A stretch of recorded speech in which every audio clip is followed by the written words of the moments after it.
Peace. What's up, family? This is Patrick Washington, the Black Picasso, here for Words, Beats, and Life. And I'm in conversation with a luminary here in the, not even the DMV area, but just in the writing world, an educator, a cultural curator with over 20 years of experience transforming places into arts and educational spaces. She is an award-winning performance artist, a multi-genre writer who's been producing works for quite some time. She's been staged and workshopped at places like the John F. Kennedy Center's Millennium Stage, Baltimore Theater Project, and the Anacostia Arts Center. I am talking about the Dr. Khadijah Z. Ali-Coleman. How are you doing? I am doing fine. Wow, what an intro. Thank you very much, my brother. It's so nice to be here with you today. No, thank you. Thank you for taking the time to sit down with me. We have a lot to talk about. And first, allow me to congratulate you because I forgot to mention that you are the Poet Laureate for Prince George's County, Maryland. So congratulations. For that. And thank you so much. You know what? And there's a lot going on, and I work with Youth Poet Laureates a lot, and it's an honor, but it's also a job, correct? It is. It actually is, and the role really revolves around presenting public programs for our community around not just poetry but the literary arts in general. Okay, yeah, and I'm looking forward to doing more work with you, in the future, so we can kind of, mentor these kids and kind of help point them in the right direction because they are looking to us, as young leaders, and they're looking at us to kind of help them out. So I'm looking forward to making that happen. Well, I would like to just commend you on the work that you are doing around the Youth Poet Laureate program in our area, and just congratulations to you. The current Youth Poet Laureate of Prince George's County is a phenomenal young person, Sanaya Pearson, and because of you, I've been able to engage with her and to partner, to present at different events this year, and it has just been incredible. I'm always in awe when I see her performing, and that has a lot to do with the work that you've done with her through your Youth Poet Laureate program. So I just wanted to, you deserve all the accolades for what you've been doing in the community around that. Hey, this is family business. You're too kind, but we work together, right? This is kind of this is what we do, man. And the transition from being an artist to an arts educator, how did that happen for you? Well, it's so interesting because, and I think you get it because I think we're very similar in the fact that we are both performers, writers and educators. And so for me, I have been an educator for as long as I can remember. Even while an undergraduate student at UMBC, I was tutoring, but I've always been an artist as well. So those things have never not been a part of my life's work. And so it's always been some immersion of the two. And so as someone who has always been performing, always been writing, and being in spaces where that happens, that then has become a tool and part of my educator toolkit. And so I think I just naturally gravitate towards spaces where I can teach, but I can also present in a way that's engaging through the arts. And a lot of my writing revolves around some part of our history, something that's culturally relevant, and has some element of educating the readers of my work. Yes, and you are definitely checking off those boxes, through your nonprofit work and as well as the books that you are writing. We want to get into that, but before we do, I want to give the folks a little taste of what they can expect when they come see you. So do you have something you can share with us? I do. So it's interesting. This past year, so I became poet laureate of Prince George's County in 2023, and I made the decision. And it was interesting because a lot of people ask, like, how does that selection work? And um, I was selected largely from my portfolio of work as a performer, as a performance artist. And so when I became poet laureate, I decided I wanted to have some books so that when I went to travel and to do appearances, I wanted to have a book that people could have that's a part of, my work. And so I wrote The Summoning of Black Joys, a poetry collection that came out last year. And currently, I released this past August 2nd, For the Girls Who Do Too Much. And so this poem is called For the Girls Who Do Too Much. It's the title poem of the book. Oh man, okay, let's go. This love note is for the girls who do too much, who check on folks, who hold space for others, love easily, express freely, hurt harder, fall quietly, weep softly. May you wrap your wonder around yourself. Breathe in your beauty when others spill their attention on those less deserving. May you caress your own sensitive soul by remembering to tend to your blooming magic and always stay aglow, adorning your spirit with kind words and reminding your heart each day that you matter, you matter, you matter. See, look, I have three daughters, and that's the piece I need to put on their walls. You know what I mean? Yeah. It's such a powerful piece, and kind of I feel it. It will instill that sense of self and pride, and yeah, you know what I mean. Just kind of bring out that sunshine that sometimes they need. Yeah, well, I wrote it a couple of years ago and decided I wanted it to be the title of the book because this seems to be a theme that I see not only being discussed publicly, like through social media, but for myself. I write a lot of affirmations that I need in that moment, but I also understand that there's some connection to those of us who do too much, to some seeking a validation outside of ourselves. And for me, I know a lot of that has come from my relationship with my mother, who passed in 2014. And Um, so my book is a collection of poems that address just some of the reflections that I've had regarding my relationship with my mother, and then some of the things that I've encountered as I grow. I turned 50 this past December, and so one of the things that I really wanted to build in my practice as a writer is my vulnerability. We create and we produce such different work when we allow ourselves to be vulnerable. And so, as long as I've been a performer and a writer for over 30 years, but I can say that not only until recently have I really allowed myself to be vulnerable in my writing. And so, this book is definitely the most vulnerable in terms of not telling all my business, but how, yes, to tell my business, but also how I approach topics in a way where it's more of an emotional rendering as yeah. opposed to something that's outside of myself. So my favorite artists are always ones who are willing to put themselves out there a little bit. You know what I Yeah. mean? And share those scars, show them, and let them know. And particularly when you're talking to young people, that's really the way to kind of hook them. You know what I mean? By Yeah. by, by by letting them see that, okay, I'm not sitting here, wagging a finger telling you what to do, but I'm just going to tell you what happened to me. Share those phases Yeah. that you went through, those experiences, and let them see that you're just as human as they are, and they're going to go through this too, and then kind of offer that just a little bit of a nudge, and I Yeah. love that.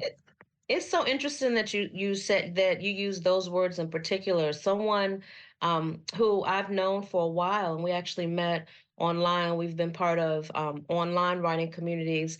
A dear friend of mine she's based in Boston. She bought my book, and she wrote to me recently, and she said that this is probably the hardest. um, collection of mine that she's ever read, and it's very hard to read, but she likes that because it's very human.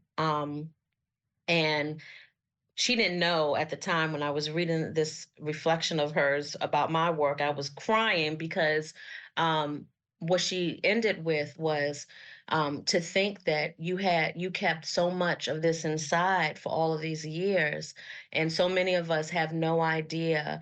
That must have been very hard, and I just bawled when I Oh my read this God. because it was like, wow.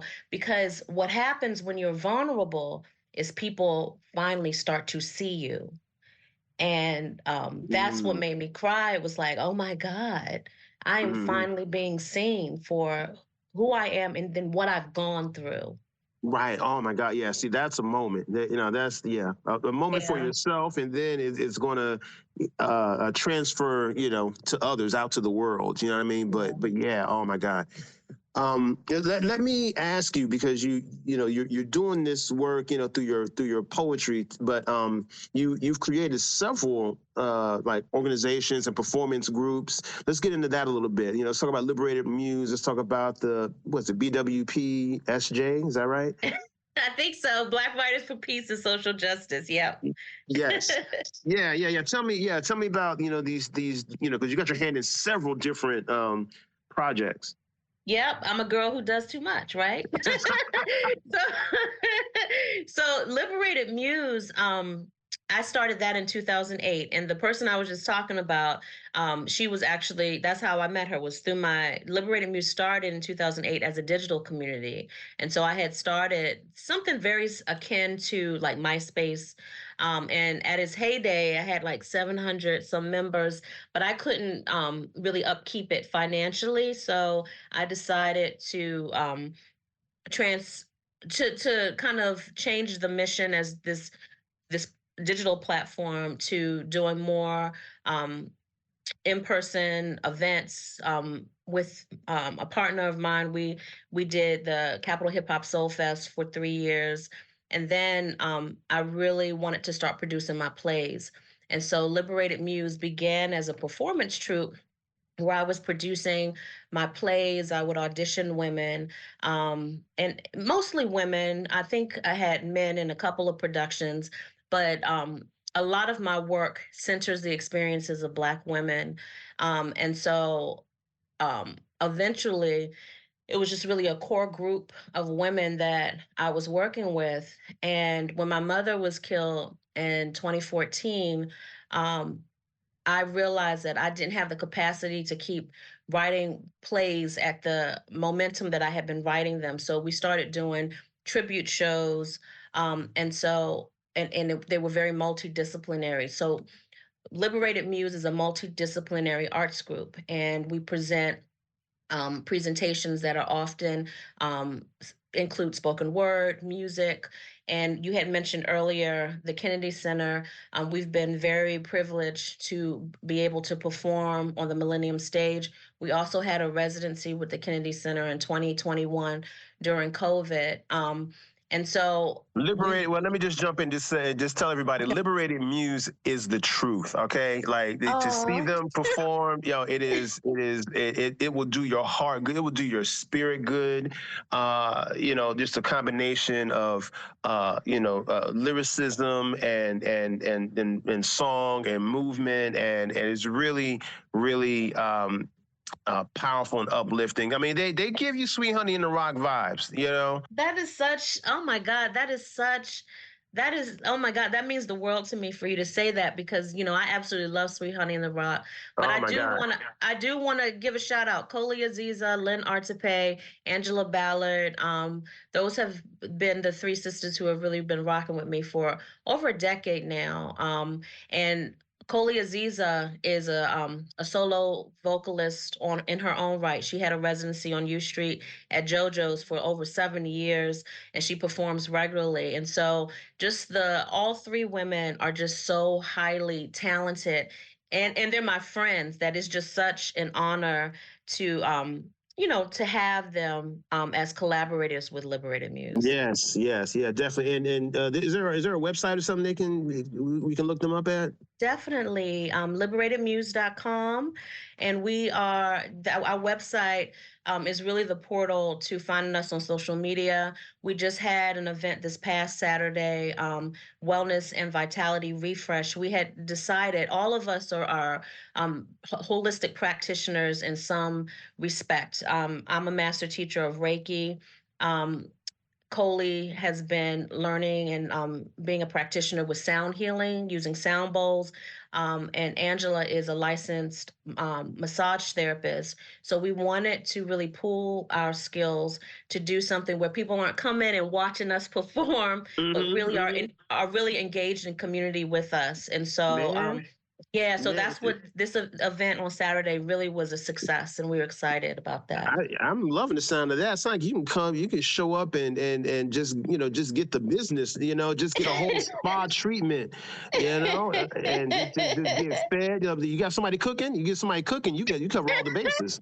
You know what? I think there's only one of us that really can't throw down like that, but we do all like to eat. I love that. You man, set up a little buffet. I'm there, man. But look, anyway, no, let's jump over this. So, Black Writers for Peace and Social Justice. Tell me about that, and then give me a poem, to kind of speak to that afterwards. Okay. All right, and I'll keep it brief. So Black Writers for Peace and Social Justice is I started it this year as a 501c3 nonprofit, but it really is a culmination of the work that I've been doing over the past 10 years, I would say.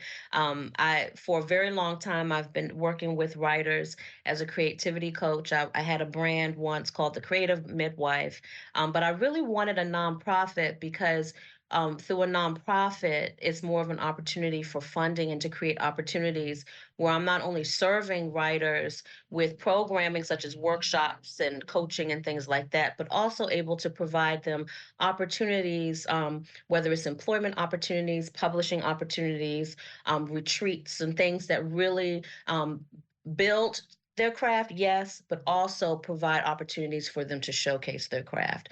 And so, Black Writers for Peace and Social Justice is an organization that's you can visit and learn more about by visiting blackwritersforpeace.org.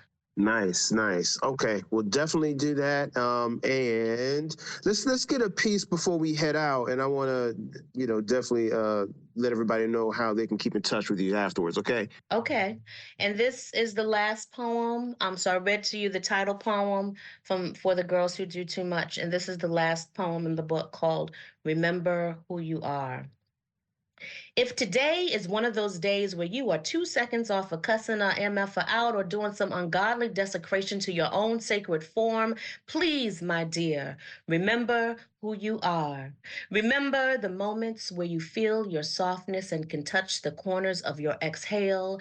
Dreaming in color, you are lightness and sun rays, no longer dependent on the gravity that has always seemed to anchor you within chaos. You have battled mountains mightier than this week's gazillion gallons of unaware white privilege and the misery of capitalist hunger games wearing the robes of a 9 to 5. Remember who you are.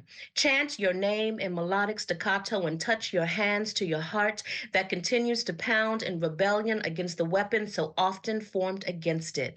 Close your eyes and breathe easily the air that reminds your inquisitive brain to continue to power through and bless this world with all of its magnificent gifts. Remember who you are. You are the dancing flame spirit of hungry revolution seeking solace in your bosom and gifting you graciously with its eternal wisdom to fight the powers that be. You are the blueprint of your ancestors' vision and the keeper of your descendants' history, nestling your people's imprint into the fabric of your DNA. You are the peace, the joy, the blessing, the dance, the cheers, the laughs, the cries, and the wonder of all that has come before and all that has yet to be.